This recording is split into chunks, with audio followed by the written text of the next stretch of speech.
There's only one player in NFL history who literally made defenders quit mid-tackle, who was so feared that teams would draft players just to stop him, and who carried his team so hard that he broke his own body doing it. But here's what'll blow your mind. He started as a drummer in high school band and almost quit football in college. I'm about to show you how this shy kid from Mississippi, who was afraid to eat lunch alone, became the most feared and complete player the NFL has ever seen.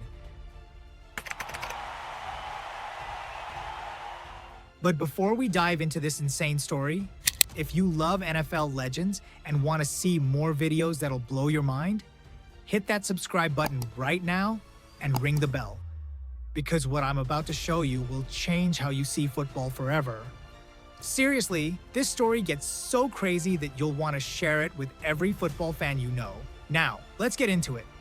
July 25th, 1954, Columbia, Mississippi. Population, barely 7,000 people. This is where our story begins with the most unlikely future NFL legend you've ever heard of. Walter Jerry Payton wasn't even the best athlete in his own family. His older brother Eddie was the star, football captain, track star, the works. Walter, he played drums in the school band. But here's what's absolutely insane about young Walter. He was so shy that he wouldn't even go to the school cafeteria alone.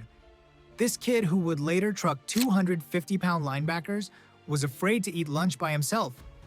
And get this, his mother had to literally force him to try out for football. She said, "Walter, you're wasting your talents sitting behind those drums." But even when he finally tried football, guess what position he played? Kicker, then linebacker, then quarterback, everything except running back. But here's the crazy part, Walter was also running track. And I'm not talking about just participating. This dude was running the 100-yard dash in 9.7 seconds. That's blazing fast even by today's standards. So you've got this shy kid who's a quarterback, a drummer, and a world-class sprinter.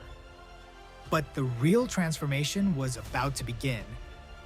Jackson State University recruits Walter to be their quarterback, but plot twist. The coach who recruited him gets fired before he even arrives. New coach Bob Hill takes one look at Walter and makes the decision that'll haunt NFL defenses forever. He moves him to running back. But here's the part that'll blow your mind. Walter almost quit football completely. He was homesick, struggling academically, feeling overwhelmed. He literally called his mother and said, "I want to come home." His mother, Elaine Payton, told him something that would define his entire career. "Son, you don't run from challenges, you run through them." Walter took that advice literally. Coach Hill designs the entire offense around him, and Walter goes absolutely nuclear. But he wasn't just running between the tackles. This dude was catching passes, returning kicks, playing defense, and even throwing touchdown passes. 4 years of college, over 3,500 total yards, 65 touchdowns, and he completely revolutionized what a running back could do. April 29th, 1975. The Chicago Bears are desperate. They have the 4th pick, and their franchise is falling apart.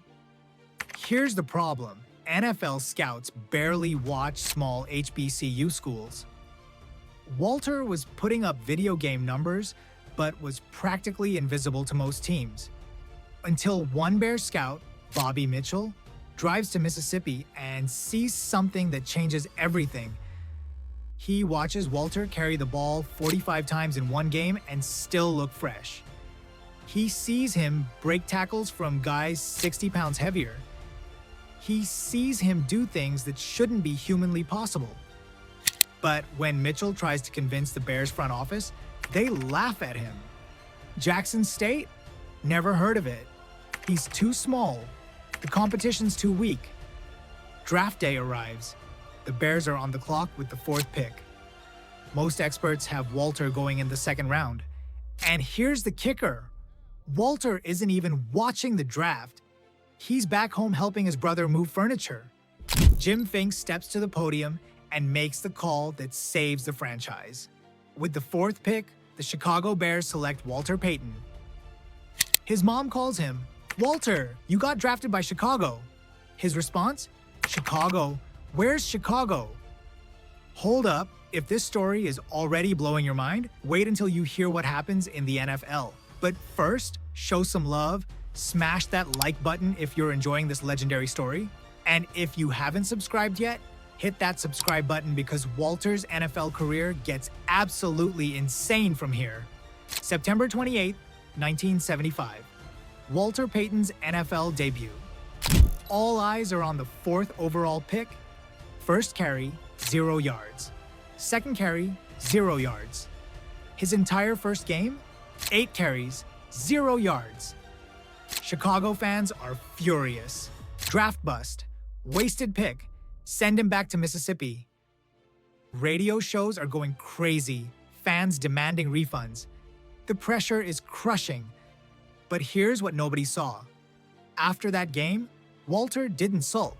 He went straight to the film room and studied every single play.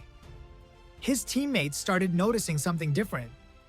In practice, he was running harder than anyone else, seeking out contact while other rookies tried to avoid it. Then, October 12th, Week 5 against Green Bay, Walter explodes for 105 yards and his first NFL touchdown. But it wasn't just that he scored, it was how. There's one play where he's got a clear path to the sideline, but instead cuts back inside to truck the linebacker. That's when everyone realized Walter Payton wasn't built like other players. He was built different. 1976. Walter rushes for over 1,300 yards. But it's his style that has the league talking. Other backs slide out of bounds. Walter trucks cornerbacks.